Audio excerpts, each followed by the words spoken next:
mereka pakai desain sedemikian rupa. Dan sebenarnya bener sih, karena kayak mereka kan bakal dapet banyak banget CV kan dari banyak banget orang gitu loh yang tertarik sama posisi itu mungkin. Dan dari sekian banyaknya CV, kalau kalian mau, nggak tahu ya, kalau psychological thinking, gue recruiter nih, terus gue dapet banyak banget CV gitu kan, mungkin gue swipe gitu kan, pasti gue bakal stop di satu CV yang wow, eye catching dulu nih, nggak peduli isinya apa, yang penting eye catching. Kalau udah eye catching pasti gue baca gitu nggak sih. Makanya itu yang gue belajar, dan akhirnya gue rubah CV gue se-eye catching mungkin, tapi nggak terlalu norak, dan gue kayak ngikutin apa sukanya gue sih sebenarnya. Kayak gue suka warna pink, obviously. Jadi di CV itu gue ada masukin warna agak-agak pinkish gitu. Terus ya ngikutin style yang kalian suka sih sebenarnya, karena dari CV ternyata mereka juga bisa lihat kepribadian kalian juga gitu loh. Jadi coba bikin CV semenarik mungkin. Ini dia CV gue yang lama, dan ini dia CV gue yang baru. Gimana menurut kalian? Jadi CV itu harus menarik guys. Dan yang selanjutnya adalah banyak nonton video tips interview dalam bahasa Inggris.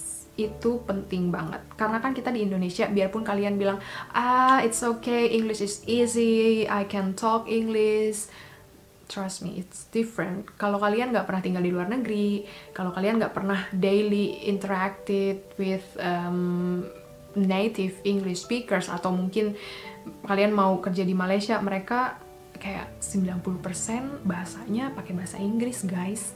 Malaysia tuh udah lebih bahasa Inggris dari Indonesia gitu loh. Jadi kalian coba nonton banyak video interview pakai bahasa Inggris, karena itu membantu banget beneran deh. Kayak kalian jadi bisa tahu kira-kira pertanyaannya apa aja yang bakal ditanyain, terus how to respond to those questions, terus kayak iya, kayak respon yang appropriate, respon yang benar untuk pertanyaan-pertanyaan itu tuh apa, kalian tuh bisa lihat di video-video itu gitu. Dan itu membantu banget gue juga untuk pas those interviews sebelumnya gitu loh. Jadi itu penting banget.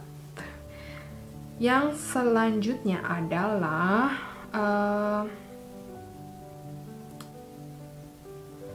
oh ya, kalau misalnya nih kalian udah apply, kalian udah kirim CV, dan kalian nunggu-nunggu nih, mana ya, kok belum di telepon-telepon, kok belum di email-email, kok belum diundang buat interview, dan akhirnya kalian diundang buat interview. Yes, that's your biggest chance. Kalau menurut gue, kalau kalian udah diundang interview, you are already a winner. At least the first step. Karena untuk diundang interview itu susah banget. Trust me, itu susah. Kayak mereka pasti banyak dapet CV kan yang tadi gue bilang. Terus untuk mereka bisa ngundang beberapa orang, mereka nggak bakal ngundang kayak mereka dapet 100 CV, mereka ngundang 100 orang, enggak. Mereka cuma ngundang paling 5 orang yang benar-benar kayak menurut mereka masuk kriteria yang mereka cari gitu loh.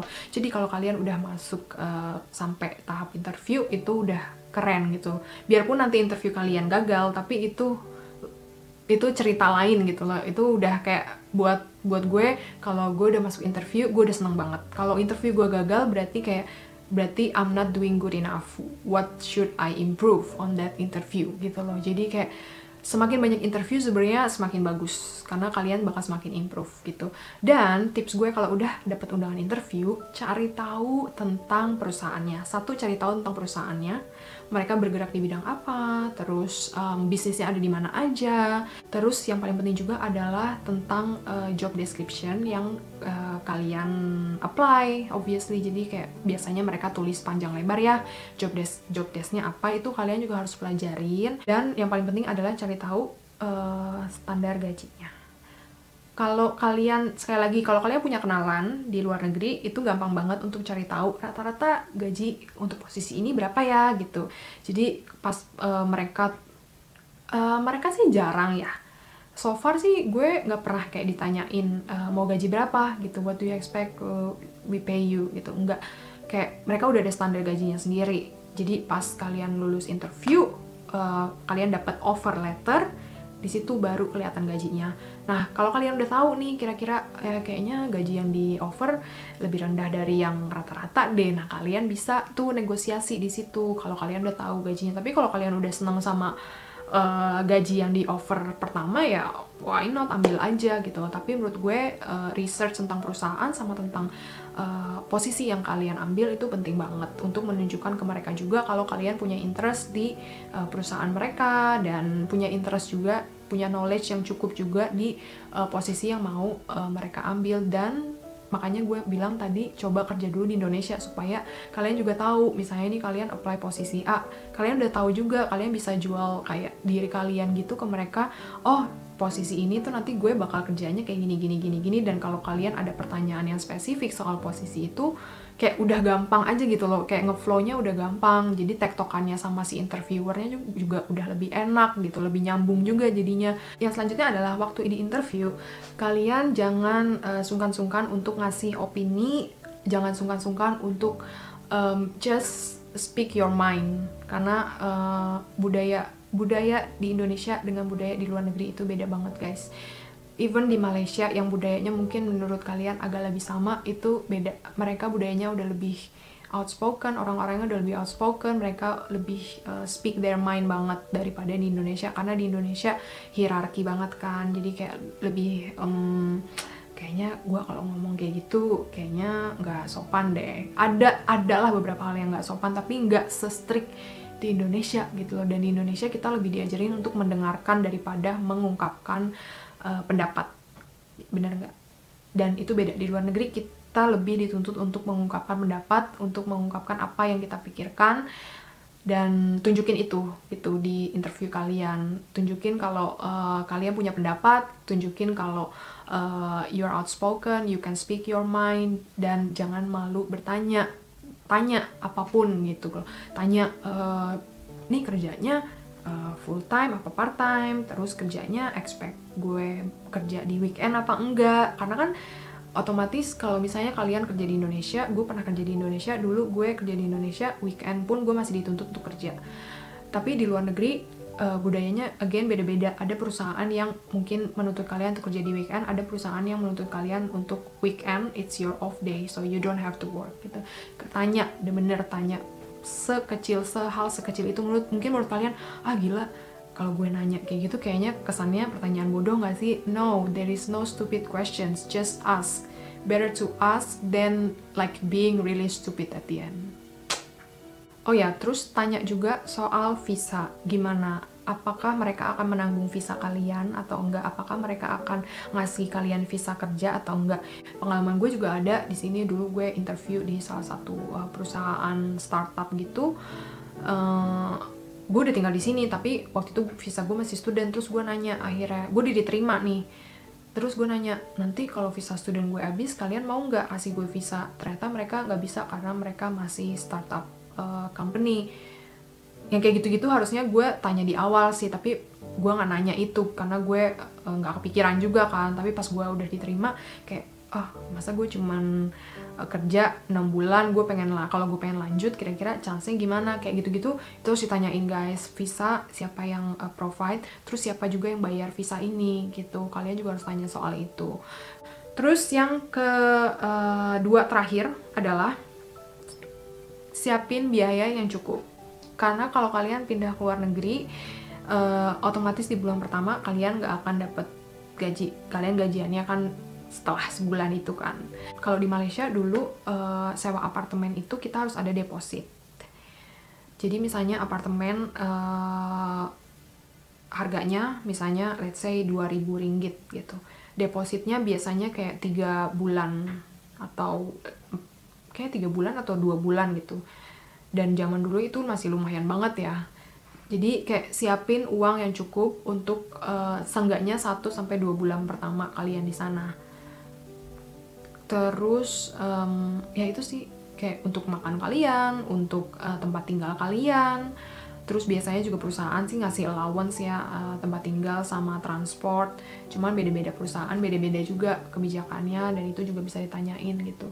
Jadi siapin biaya yang cukup untuk itu. Terus ya sebenarnya sih siapin tabungan yang cukup aja sih, tergantung negaranya sih. Gue nggak bisa sebut nominal karena kayak beda negara kan beda living cost ya. Kayak dulu di Malaysia yang gue cari adalah biaya apartemen sebulan berapa, terus gue hitung juga biaya makan di sana berapa kayak per hari, terus gue akumulatif per bulan berapa, terus biaya hura-hura itu harus banget kalian masukin. Karena mungkin kalian mikir, gue kan bakal kerja doang di sana, gue nggak bakal seneng-seneng.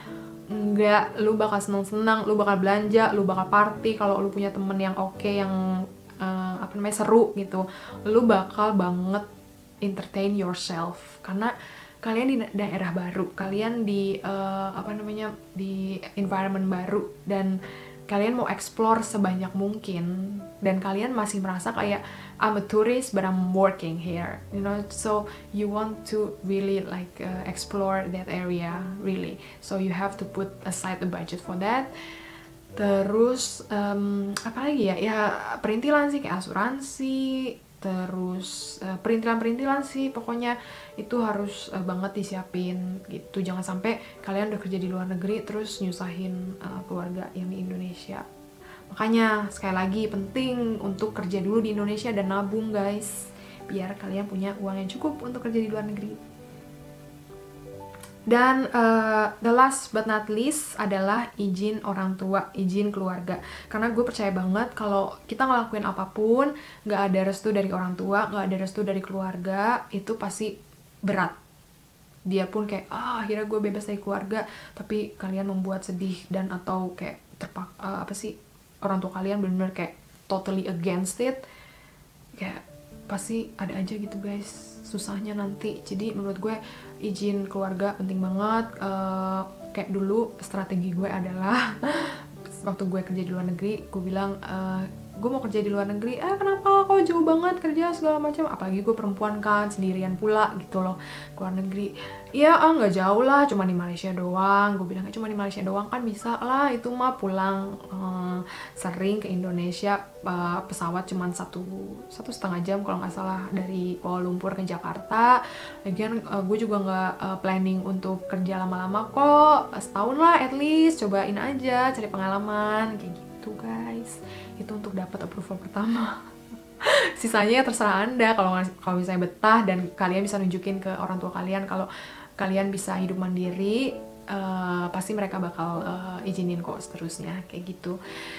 So, jadi ini tipsnya dan sharing pengalaman gue untuk kerja di luar negeri secara umum. Dan kalau kalian mau gue sharing kerja di Malaysia atau di Belanda specifically, coba komen di bawah. Gue bakal bikin videonya sesuai request kalian. Karena sebenarnya it's not impossible untuk kerja di luar negeri, tapi itu bukan segalanya kok. Karena di Indonesia juga kita butuh banget kayak anak-anak muda yang hebat-hebat. Kalau kalian bisa berkarya di Indonesia, why not? Sorry guys, kalau kalian notice ini gue pakai kamera lain karena tadi lagi asik-asik ngobrol, ternyata baterainya habis. Jadi gue ganti pakai kamera lain dan mungkin gambarnya agak sedikit lebih beda. Tapi tadi sih sebenarnya udah selesai, cuma gue belum bikin closing. Jadi ya semoga kalian suka, dan kalau kalian suka please like, cuman tekan tombol like-nya aja kok, nggak susah. Dan kalau kalian belum subscribe, please subscribe, karena gue berusaha sebisa mungkin bikin video yang informatif dari berbagai macam aspek gitu, nggak cuma kerjaan aja, tapi gue juga ada bikin video tentang kuliah di luar negeri atau sekedar tips atau info tentang hidup di luar negeri kayak gimana gitu. Jadi kalau kalian tertarik sama video-video kayak gitu, subscribe di channel ini, dan I'll see you guys in my next video. Doei!